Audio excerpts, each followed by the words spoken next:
E aí pessoal, tudo bem? Sejam bem-vindos a mais um episódio da nossa série de 31 dias de sabedoria com o livro de Provérbios. E hoje nós vamos para o capítulo de número 13. Eu espero que você possa aprender alguma coisa com o que a gente vai falar hoje. Então Provérbios 13 vai dizer o seguinte, os versos 3 e o verso 4.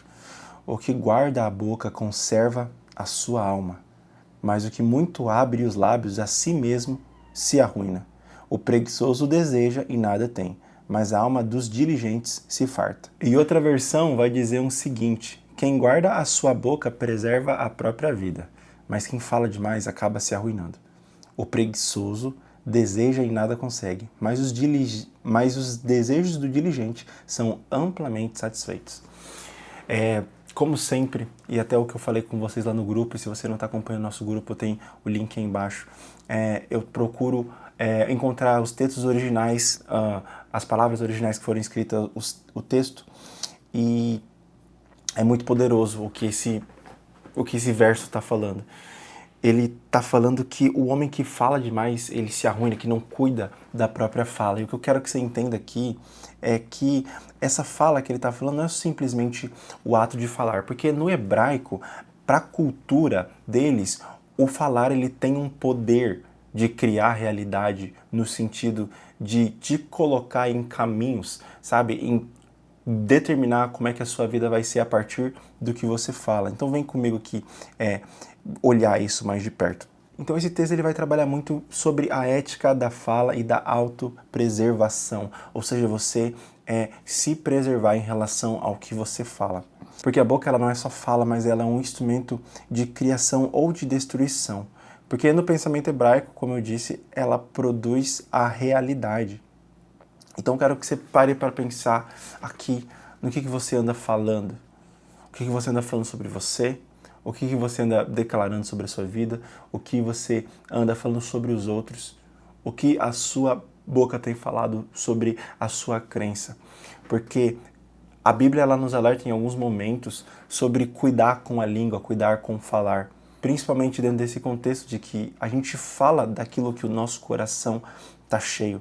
Então, uma vez que você tem uma língua controlada, você tem sabedoria para cuidar com o que você fala, é sinal de que por dentro você tem autocontrole. Porque se a boca fala do que o coração está cheio, quer dizer que o que sai da sua boca tem que ser para abençoar, tem que ser para ser conselho, tem que ser para ser sabedoria, tem que ser para beneficiar a sua vida.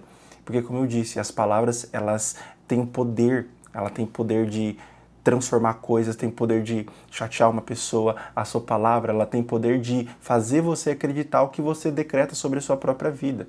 Eu sei que existe muito misticismo sobre você falar, eu decreto, eu faço isso, eu faço aquilo, mas faz uma autorreflexão. Quantas vezes você se pega na sua vida pensando coisas ruins sobre você mesmo e parece que você entra num looping infinito da vivência daquilo que você mesmo está falando sobre você. Porque a nossa mente, ela foca naquilo que nós damos crédito. Então, se você fala, poxa, eu odeio a minha vida, eu odeio onde eu moro, eu odeio isso tudo que eu vivo, e você simplesmente fica por isso mesmo, como o próximo capítulo vai falar sobre quem deseja e não trabalha para alcançar, a sua mente vai dar crédito para aquilo que você declara sobre você mesmo. Não é só sobre o fato de você falar alguma coisa, aquela coisa simplesmente acontecer. É sobre o que a sua mente e o seu coração estão ligados. Porque a nossa alma, nosso corpo, nosso espírito, eles têm que comutar, eles têm que estar em conjunto. E muitas vezes aquilo que você pensa que é uma atitude somente do seu corpo, que é a de fala,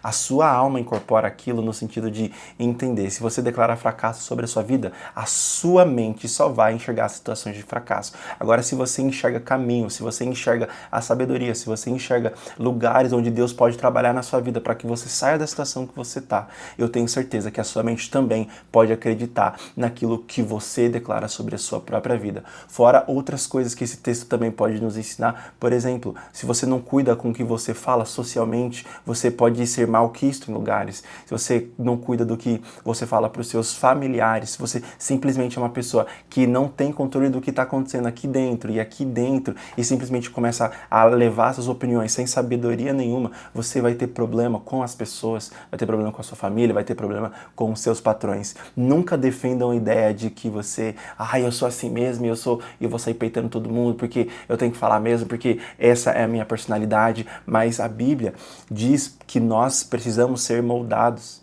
E a gente tem que passar por um processo de renovação da nossa mente. Então, se mente, coração, espírito, isso tudo é um amalgamado só que nos faz ser quem nós somos.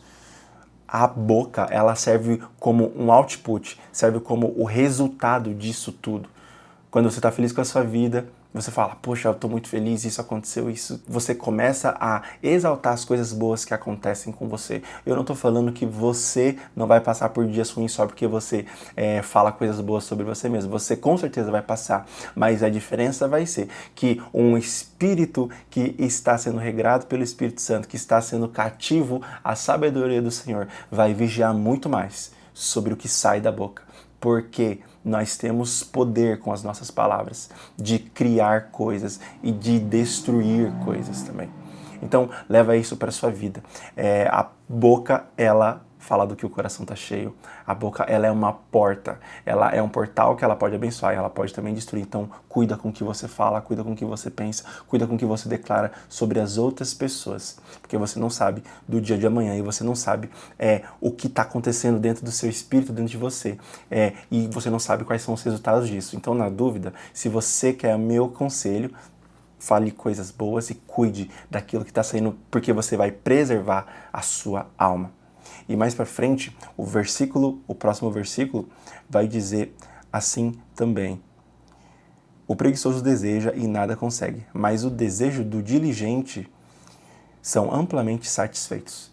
E eu queria finalizar esse vídeo falando sobre isso. Cara, quantas vezes a gente deseja alguma coisa e nós somos displicentes com aquilo que nós mesmos colocamos nos nossos corações. Eu queria dizer uma coisa para você aqui, que eu até anotei aqui no estudo, é o seguinte.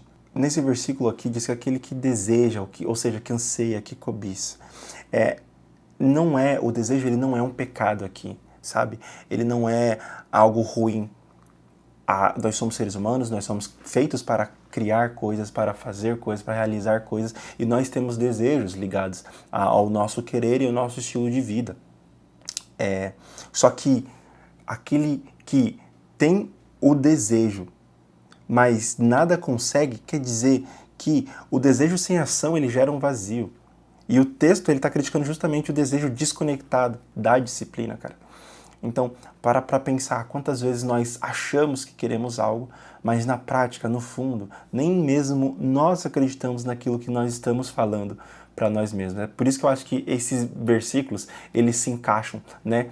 Você fala sobre como o que você fala, cuida com o que você fala, e às vezes você fala os seus desejos para outra pessoa, você fala para você mesmo, mas no fundo você não acredita porque você é displicente e você nada alcança por causa da preguiça. Ou seja, preguiçoso, indisciplinado, negligente. Não é falta de sonho, é falta de constância. Você quer, mas você não constrói. Às vezes eu quero, mas eu não construo. O grande mal do nosso século, que nós somos mais jovens, é justamente a gente é bombardeado de informação, aparecem vários sonhos, de um passar dentro de um ano você sonha com várias coisas, mas no final você não consegue se agarrar a um plano só e fazer uma coisa só. E aí a gente acaba o quê? Nada consegue. Mas a alma dos diligentes consegue as coisas. Porque a ideia aqui é de alguém que é mentalmente resolvido. Você vê como o Provérbios ele vai muito além do que um livrinho de alguém que está dando dicas, mas está falando sobre psique, está falando sobre pensamento, está falando de alguém que é mentalmente resolvido, ou seja, é uma pessoa desbloqueada, ela consegue alcançar o que ela quer. Por quê? Ela consegue ver clareza, não existe essa preguiça, não existe a falta da disciplina, ela consegue o que ela quer porque ela é uma pessoa que tem clareza e ela é mentalmente resolvida. E ela vai ser plenamente satisfeita em outras versões que fala sobre fertilidade, abundância e prosperidade contínua. Não é só sobre dinheiro, mas de uma vida frutífera e sustentada. Então, o resumo da palavra de hoje é: se você guarda a sua boca, você preserva a sua vida, mas se você abre demais a sua boca, você gera autodestruição.